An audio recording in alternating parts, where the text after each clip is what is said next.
Though she was slim, she was tall, and she possessed a commanding air, at odds with what one expected of a genteel lady. "Does everyone in England have a guard dog posted at the door?" she demanded of Lucien, without preamble. Then again, it was becoming increasingly apparent the woman before him, despite being fashionably garbed, was no genteel lady. Lucien spared a glance for poor Reynolds, who hovered at the threshold, for once appearing uncertain of the protocol.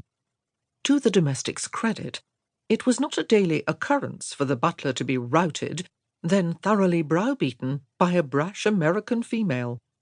"That will be all, Reynolds." Lucien waited for his butler to make his discreet exit, before turning back to his unexpected visitor. "Please do." She settled herself into one of the chairs opposite his desk, without a hint of grace. "Sit." "Thank you." She thrust her gloved hand forward. "It is a pleasure to make your acquaintance at last, sir.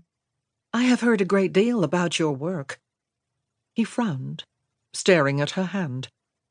He supposed she meant for him to shake it. So he did, against his better judgment. "Indeed, Miss Montgomery. It is a pleasure to make your acquaintance as well, though I must admit your appearance here is unexpected. I presume you are Mr. Montgomery's sister?" She frowned back at him. "Who the hell is Mr. Montgomery?" She was still holding his hand, shaking it with a grip which was strong and altogether unladylike.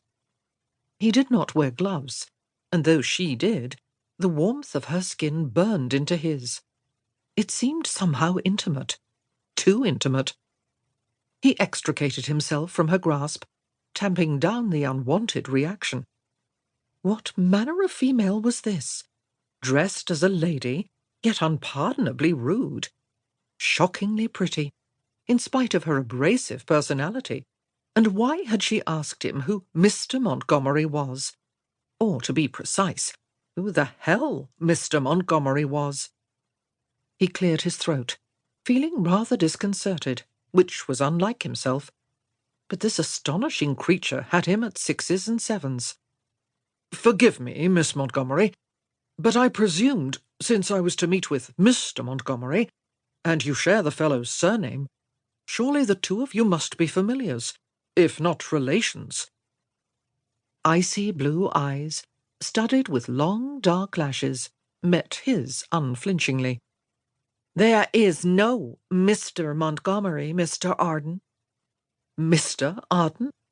He was so flummoxed by the sheer effrontery of the woman, it took him an extra second to realize everything she had just said. "Of course there is a Mr. Montgomery," he snapped. "Madam, I do not know what game you are playing at, but I am not amused. I suggest you take your leave at once. I have neither the time nor the inclination to engage in riddles. Furthermore, I am the Duke of Arden, not Mr. Arden. My correct form of address is Your Grace." She pursed her lips, and he noted, quite involuntarily, how full they were, how sensual. "I am aware of the proper form of address for a duke, Your Grace. I was merely making a point." What the devil? A disconcerting sense of unease slid down his spine. "A point," he repeated. "Would you care to elaborate, madam?" She sighed.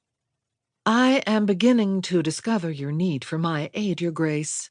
Very well, if I must explain.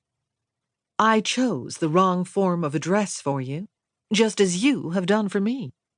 As you can plainly see, I am Miss Montgomery, decidedly not a Mr."